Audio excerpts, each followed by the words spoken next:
بسم اللہ الرحمن الرحیم۔ السلام علیکم۔ روزانہ واقعہ سننے کے لیے اس چینل کو سبسکرائب کریں۔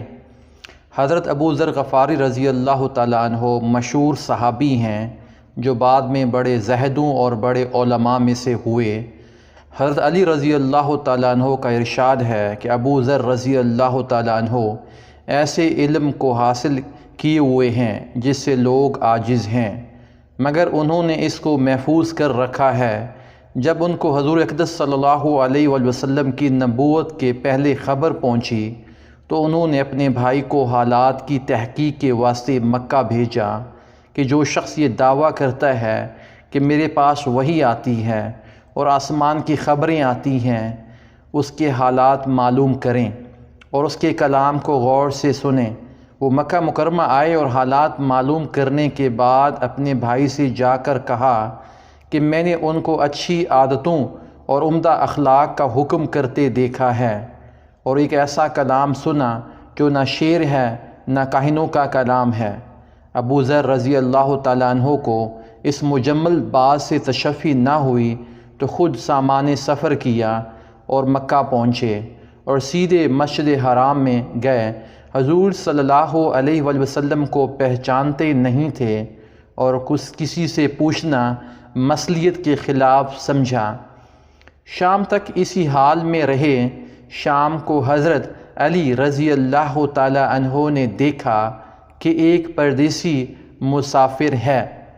مسافروں کی، غریبوں کی، پردیسیوں کی خبر گیری، ان کی ضرورتوں کا پورا کرنا ان حضرات کی گھٹی میں پڑا ہوا تھا، اس لیے ان کو اپنے گھر لے آئے، میزبانی فرمائی، لیکن اس کے پوچھنے کی کچھ ضرورت نہ سمجھی کہ کون ہے، کیوں آئے۔ مسافر نے بھی کچھ ظاہر نہیں کیا۔ صبح کو پھر مسجد میں آ گئے اور دن بھر اسی حال میں گزرا کہ خود پتہ نہ چلا اور دریافت کسی سے کیا نہیں۔ غالباً اس کی وجہ یہ ہو گئی کہ حضور صلی اللہ علیہ وآلہ وسلم کے ساتھ دشمنی کے قصے بہت مشہور تھے۔ آپ کو اور آپ کے ملنے والوں کو ہر طرح کی تکلیفیں دی جاتی تھیں۔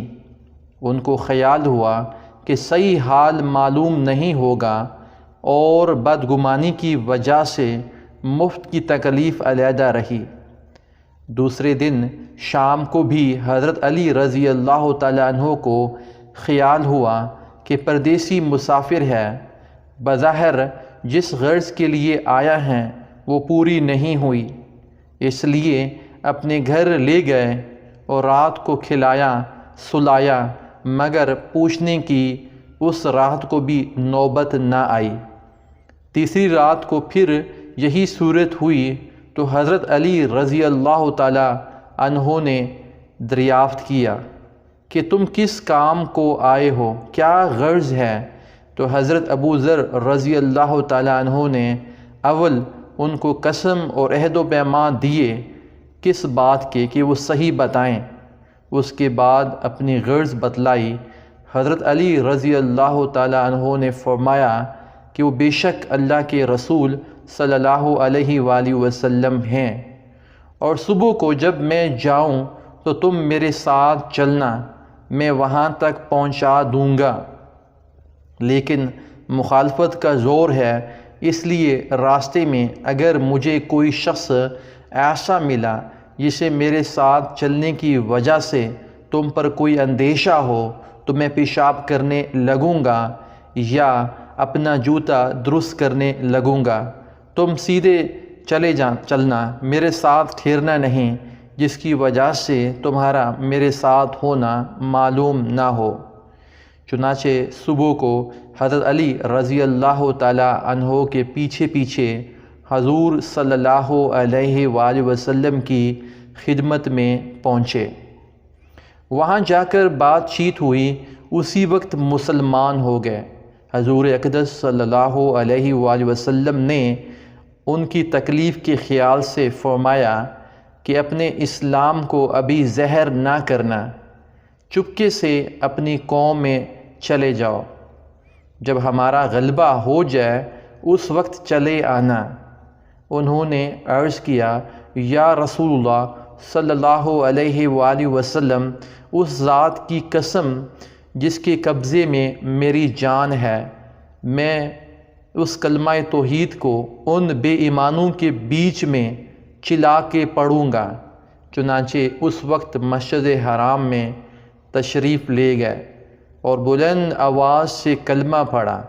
پھر کیا تھا، چاروں طرف سے لوگ اٹھے اور اس قدر مارا کہ زخمی کر دیا، مرنے کے قریب ہو گئے۔ حضور کے چچا حضرت عباس رضی اللہ تعالی عنہ، جو اس وقت تک مسلمان بھی نہیں ہوئے تھے، ان کے اوپر بچانے کے لیے لیٹ گئے اور لوگوں سے کہا کیا ظلم کرتے ہو؟